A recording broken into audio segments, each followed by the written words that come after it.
In this episode of the Smart City podcast, I interviewed founder and director of the Urban Informatics Research Lab at QUT in Brisbane, Marcus Foth.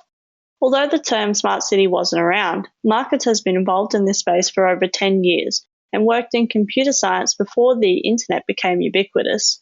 He is passionate about bringing together people, places, and technology in a user-centric approach.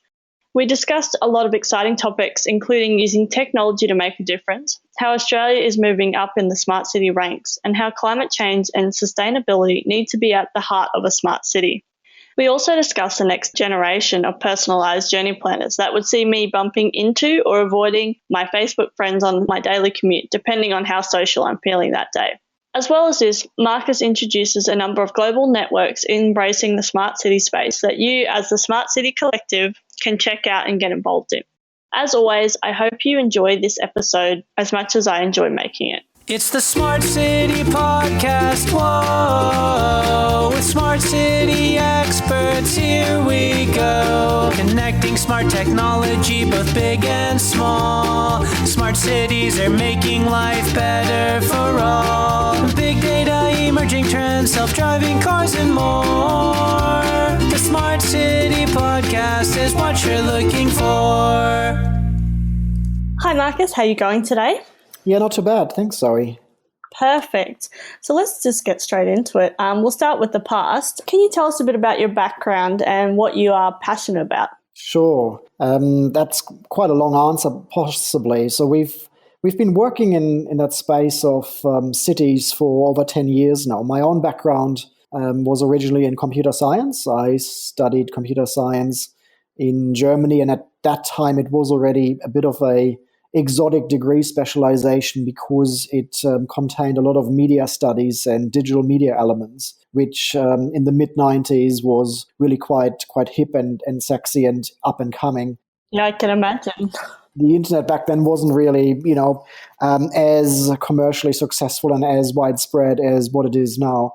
But that kind of gave me a sense that it was really interesting for me to be exposed to those media communication studies parts of my degree and seeing those connections to the technology. And so then I came to Australia initially really to do a study abroad program. And one thing led to another. I eventually kind of stayed and enrolled in a PhD program. And so as part of that, I also embraced an interest in the built environment, in people living in cities, interacting in cities. And so it's a mix of people, place, technology. So I'm really passionate about very multi, but also kind of what we call transdisciplinary research approaches that bring different areas together. And so my original background in computer science has now been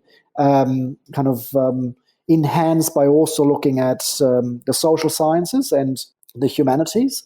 And then the third area is around architecture, urban design, urban planning, everything to do with urbanism and with cities. So it's kind of people, place, and technology and everything that is at that nexus that I'm passionate about. Great. So what sparked your interest in smart cities? I'd say I've already had an interest in that intersection, that combination of technology and the city much earlier, before that term smart cities even came about. So we call our research field urban informatics.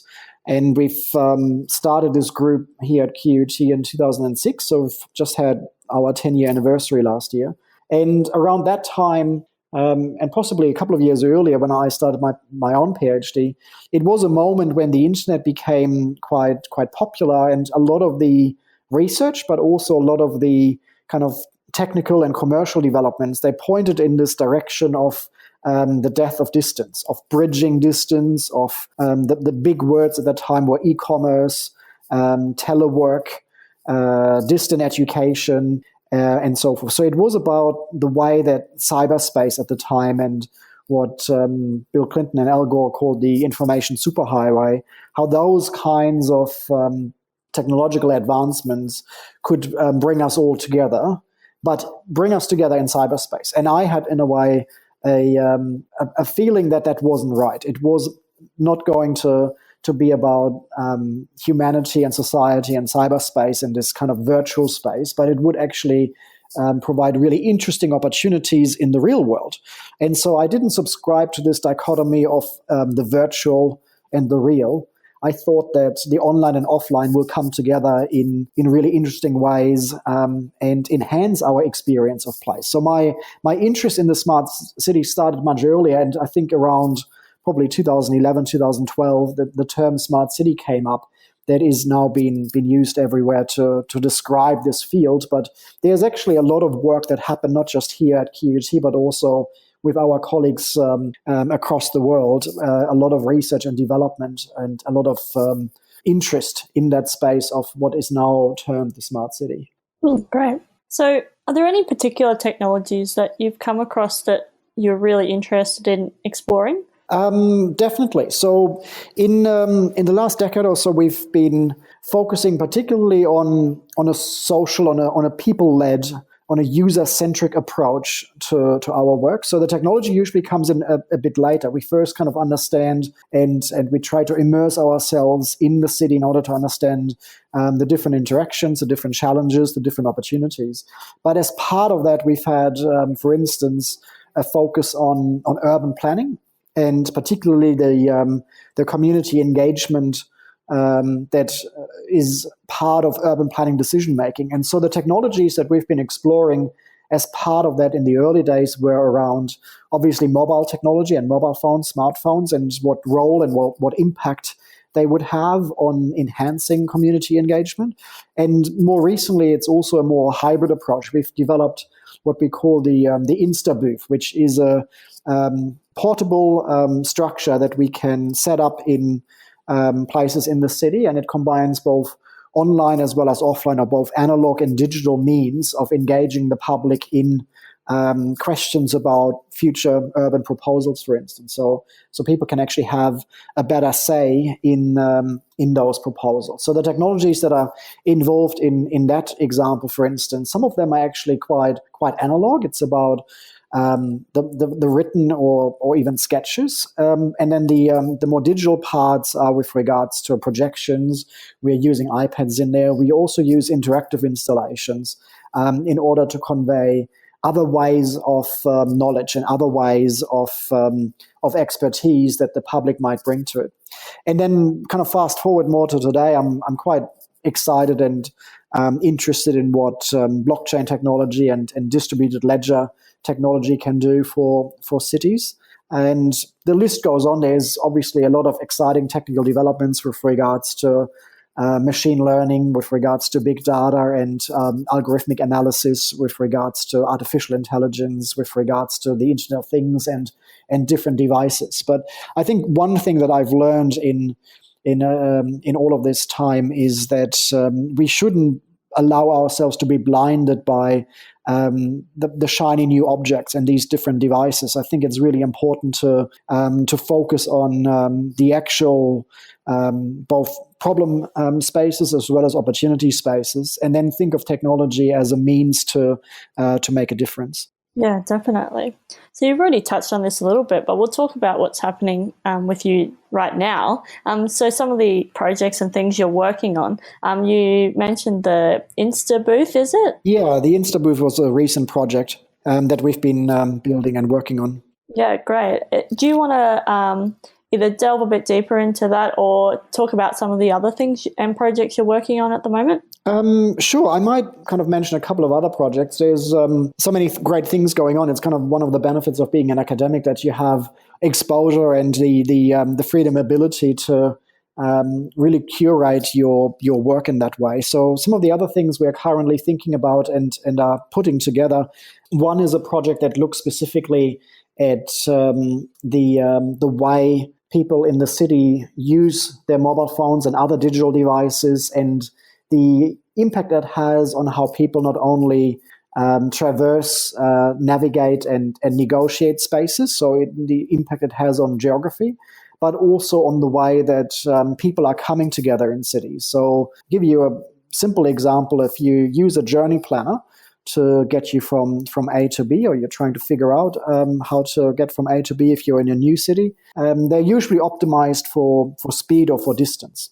So some of the experiments that colleagues have already been undertaking and that we are interested in as well is how we can add different variables and different search parameters into such interfaces. So if it's a journey planner, for instance, can we also have personalized journey planners that would optimize your journey, not for speed or distance only, but also, for instance, for the least carbon intensive way to get me from A to B? Or you might imagine that there is data available correlated to social media where I can say I want to have a social way home, where I can increase my chances of bumping into people that I'm friends with on Facebook. Or it can be the reverse, that I say I've had a bad day, or I got a cold. I don't want to actually see anyone. Find me the incognito way to get me from A to B, where I decrease my chances that I bump into anyone that I'm friends with on Facebook. And so by allowing people to be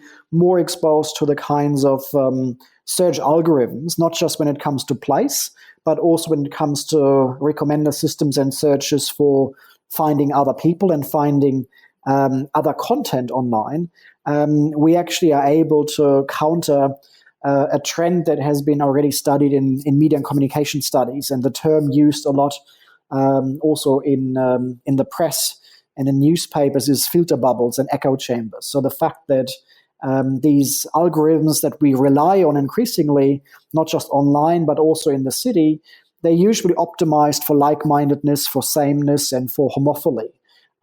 If you, for instance, think of your newsfeed on Facebook, there's a particular interest that Facebook as a platform wants you to come back, wants you to have a good experience, and wants to curate a news feed on the Facebook side that gives you an enjoyable experience. Now, if you extend this, though, into the city, it all of a sudden means that the kinds of places that we are exposed to tend to be those where we meet the same people, the same ideas, and it provides a level of familiarity. Now, that may not be something bad overall, but it actually renders a reduced version of the city. So we are less likely to be exposed to new places. We are less likely to discover new people and new ideas. And so that is particularly problematic when Australia and Australian cities want to be innovative and want to make the most of a national innovation agenda, because innovation thrives on diversity. And if the algorithms that are in place are sorting us into certain categories, it actually keeps us apart. Yeah, that's really interesting. So basically setting up algorithms to enhance that diversity rather than, if I like to travel this certain route and I've done that for the last 3 weeks or whatever, I can choose a different route so then I can add some diversity into my life. Yeah, that's right. And so at the moment we're on a kind of trajectory where we are exploring this with regards to places, but I think it'll be more interesting and challenging once we actually try and also apply this to the social layer and then the actual discursive or content layer, where it's about people's interactions and conversation. So once we're able to get to that level, it'll become quite interesting, because there is some projections that say that the city will become the fifth estate. So in addition to the three estates of polity in Australia or elsewhere in the world, with the internet and media being seen as the fourth estate, the city might actually be something like a fifth estate, where some of these discourses come together. Yeah, great. And do you use the term city to not just be the big city, but those regional centres as well? Does the same theory apply there? I wouldn't necessarily say that the same theories apply, but you're correct in that we have an interest in a very diverse understanding of cities. So not just the big metropolitan areas. In fact, I'm today just putting together a proposal that specifically focuses on regional Australia, and we've been working with councils in regional areas, particularly in the Northern Rivers area of New South Wales and up in Cairns and the Tablelands. So our work doesn't just focus on Brisbane, Melbourne, and Sydney, or on the larger cities that are usually associated with the term smart city, but we're also actively thinking about how this translates into other urban as well as peri-urban and regional contexts. Very good. So leading on to that, where do you think that Australia ranks when it comes to smart cities?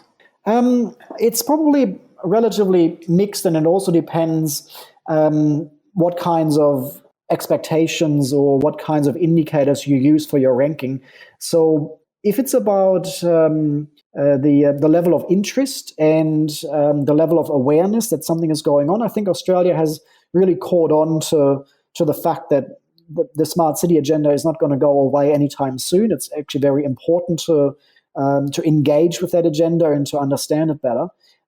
However, a more differentiated view actually looks at the smart city agenda critically. And so the first experiences and the first levels of maturity when it comes to applying smart city technology, I think a lot of them were at that kind of level of window dressing and investing in technology because it would be seen as the right thing to do, particularly by a lot of the consulting accounting firms and by the technology providers. So I don't think that a very simplistic notion of just investing in public Wi-Fi, in smart street lights, in screens and public displays is sufficient just to tick the box of, we've now turned ourselves into a smart city.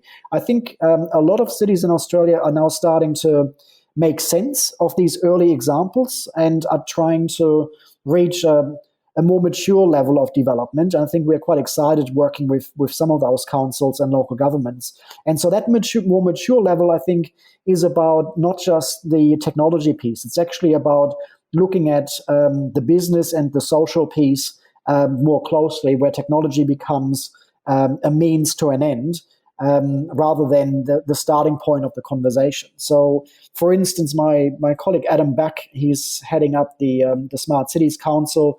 The credo that they use is livability, workability, and sustainability.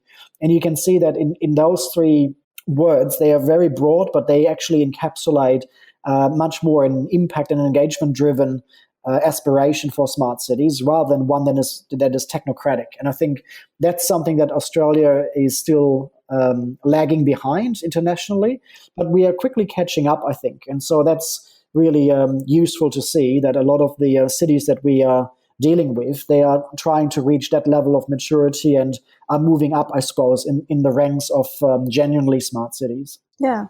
That's a really exciting time to be in Australia, I think. Where do you think are good places to trial this type of, well, not even technology, but the smart city, objective? Like in the big cities or in particular cities for whatever different reasons, or in the regional areas? I guess it depends on which technology we're talking about. But could you give us a bit of insight into which areas you think are good places to utilise the smart city objective? I think you're right. It does depend on what priorities have been identified, and so it's difficult to have like a universal answer for this. But in my experience, it seems that the smaller local governments are able to be a bit faster, more agile, and more responsive to some of these opportunities and developments than the larger local governments. So we've been working with both the larger and the smaller, and it seems that with regards to doing pilots, experiments, with regards to getting approvals from the different governance structures within a council, it seems that the smaller councils, especially in that kind of sweet spot between metropolitan areas and rural areas. So the likes of Logan City Council, Gold Coast City Council, Ipswich, Moreton Bay, if I think of examples here in Southeast Queensland, they're actually very switched on, and it's probably a little bit easier for them just in terms of their structure and their size to react to these opportunities. Having said that, there's also really great work that is being done in the larger metropolitan areas. I think their response or strategy has been to designate either specific projects or specific areas. So I think it's quite interesting that, for instance, in Melbourne, recently the Melbourne Innovation District has been launched, which is a joint venture between the City of Melbourne, RMIT, University of Melbourne, and a number of other partners. So it's kind of like a living lab, a designated area in the city where these kinds of smart city interventions, both the technical ones as well as those that might be much more based on urban policy reforms and different regulatory reforms. And I think both have to come together where they can be trialed and assessed and evaluated. Yeah. So let's talk about the future now. How do you think that we can better integrate across the disciplines, so government, industries, universities, for example? Or do you think we're doing a good job? What are your thoughts on that? I think we are doing a relatively good job, but there's always room for improvement. I do believe there is a bit of skepticism every now and then with regards to the research that happens at universities, not just here at QUT, but across the board. I'm working with colleagues at UNSW, at University of Sydney, at RMIT, at other universities across the country, and I think there's great work happening, and it would be fantastic to have better linkages between local governments and universities. In fact, in other places, those links have been formalized in not just on a project-by-project basis, but it actually is a much more ongoing and systemic way to connect the research and development in the university and tertiary education sector with benefits and outputs that are beneficial to cities. So one example that I really like is the City Studio Vancouver, which is a collaboration between the City of Vancouver in Canada, in British Columbia, and the two main universities, Simon Fraser University and the University of British Columbia. And so they have set up a classroom inside Town Hall. And so there's cohorts of students of various different disciplines coming together each semester, and they are paired up with public servants, and they work on real-world projects. And each of these projects is quite specific and bespoke, and they improve the city on an ongoing basis. So there's this ongoing mechanism to go about city making and enriching the city with these different cohorts of students. Now, I think something like that would be really useful to explore, and how it can be tailored to the Australian context, because there is, as I said, a lot of great work happening with not just universities, but also with within the startup and entrepreneurship community, in the arts and design world, with a whole bunch of different communities. And I think what I've noticed is that the most progressive local governments, they're actually not only making it possible for these groups to do their work, but they also think, well, this is really useful for our mission of improving the city as well. And so they are partnering with them and collaborating and become facilitators of these connections. And so I think the way that these frameworks are coming about of citizen co-creation, they will be they will play an important role in the smart city agenda moving forward and reaching new levels of maturity, especially I think when it comes to the existing models in local government and how they are increasingly being questioned. I'm thinking of, for instance, procurement. Procurement is a big topic right now in the smart city agenda, and a lot of people are pointing the finger at this notion of open innovation, and that's where these ideas and frameworks like citizen co-creation and social living labs play a key role, because they actually are then enabling local governments to do things differently. Yeah, no, sounds like a really interesting model, and something that, it would take a bit of a change in thought, but would be pretty simple to implement in a place, somewhere in Queensland. So yeah, it's definitely. Really if listeners are interested and just Google City Studio Vancouver, there's some amazing work's been done, and they have their portfolio of projects online. Yeah. Excellent. So do you think Australia already is in certain aspects, or how can we become some of the leaders in the smart city space? I think in different ways we're already leading the conversation. There's a lot of colleagues that are doing fantastic work, both in the in the research space, in the commercial space, in the local government space, and those working across.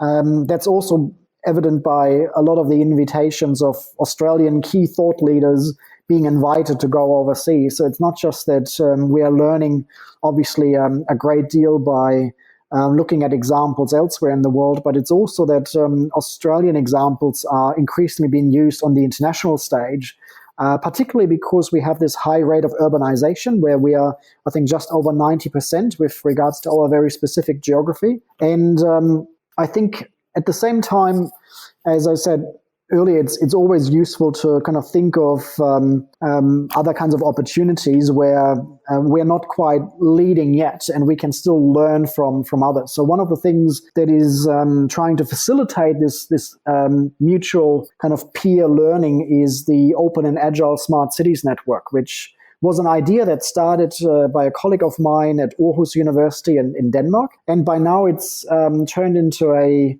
global network of cities that want to become smart cities, but they want to become smart cities in an open and agile manner. So this is a community of practice, if you like, of cities and city representatives that are coming together to talk about their experiences, to exchange ideas and exchange also solutions and proposals. And they form these networks, both within regions as well as internationally. And so the OASC, the Open and Agile Smart Cities Network, is definitely one of those where Australia is now caught on and has started signing up to membership. But we are always open for other cities to join this network as well. It's a non-commercial network. It's pretty much a non-profit organization that is in the pursuit of ensuring that we don't have a vendor lock-in when it comes to smart city standards. But then it's also going in the direction of implementing ideas and implementing smart city proposals. Yeah, great. So what are the emerging trends that you see that people aren't talking about at the moment? I think the biggest one that, in a way, people are talking about, but they're not talking about all the kinds of things under the veneer, under the bonnet, is climate change and sustainability. So climate change and sustainability is being talked about, but I think on a very superficial level. This morning I saw a news article, I think, about LED streetlights and how they've been heralded as one of the cornerstones in the smart city agenda, particularly for their ability to bring about more sustainable cities. But there is a notion in economics that's called the rebound effect, or the Kazum-Brooks postulate. So if you enable a consumer of energy to save energy, the effect is that they will just use the surplus in using energy for other means and for other purposes. And so this is exactly what we are seeing with LED lights, for instance. The cities that have installed those, they're actually using the savings in order to install more lights. And so the actual net effect is that we're not reducing our energy consumption at all. In fact, it goes up. And so this is quite an alarming trend when we not only see those developments, but we also are lacking these conversations about genuine sustainability efforts that are about reducing our footprint and reducing the impact we have on greenhouse gas emissions. And so we have to have a conversation about the use of energy by those devices. We have to also have a conversation about a lot of the batteries that are used in mobile digital devices and Internet of Things.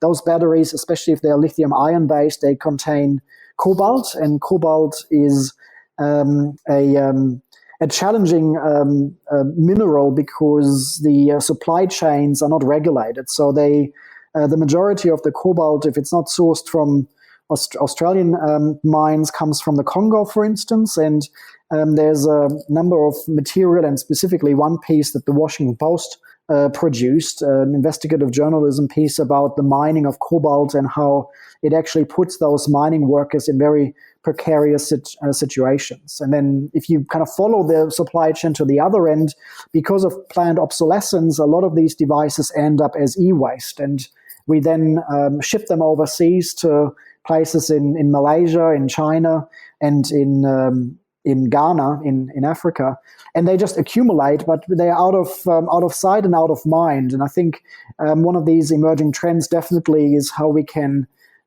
think about the smart city more in a sustainable manner that is genuine to these efforts of actually reducing our carbon footprint, reducing our energy footprint, and also how humanity can make a net positive contribution to the environment rather than just one that is driven around the idea of efficiency.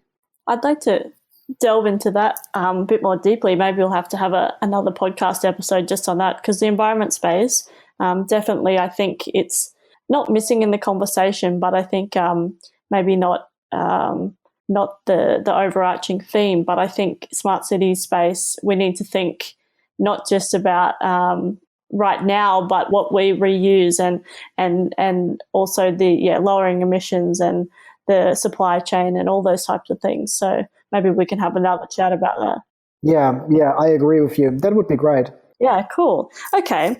So how can people connect with you, anyone listening to this podcast? There's a number of ways. I'm on Twitter, which is usually the easiest way to connect with me, literally by following me. My Twitter account is Sunday 9 p.m., 9, the number 9.